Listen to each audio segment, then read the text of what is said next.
ప్రభాస్ ఏడాదిన్నర తర్వాత ఫ్యాన్స్ మధ్యకొచ్చాడు. కల్కి రిలీజ్ అయిన టైంలో బయటకు వచ్చి మళ్ళీ 18 నెలల పాటు కనిపించలేదు. సినిమా షూటింగ్ టైంలో ఫోటోలు వీడియోలు లీక్ కావడం తప్ప ప్రభాస్ బయటికే రాలేదు.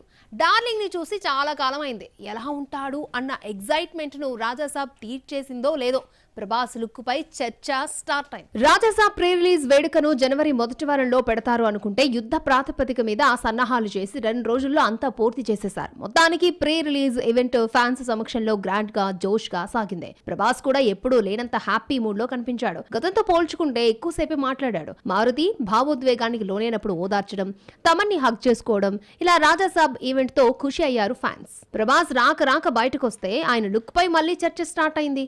ప్రభాస్ ఎలా ఉంటున్నాడో తెలియదు. బాహుబలిది ఎపిక్ రిలీజ్ టైంలో రాజమౌళి రానాతో చేసిన ఇంటర్వ్యూలో కనిపించినట్టే same to same Rajasaab event లోనూ ఉన్నాడు. అయితే రాజాసాబ్ ట్రైలర్ లో సాంగ్స్ లో వింటేజ్ లుక్ తో పోలిస్తే కాంట్రాస్ట్ గా ఉన్నాడు డార్లింగ్. రాజాసాబ్ లో యాంగ్ లుక్ తో కనిపించిన ప్రభాస్ ఈవెంట్ లో మాత్రం రెగ్యులర్ గా ఆది పురుష్ నుంచి చూస్తున్న లుక్ తోనే ఉన్నాడు.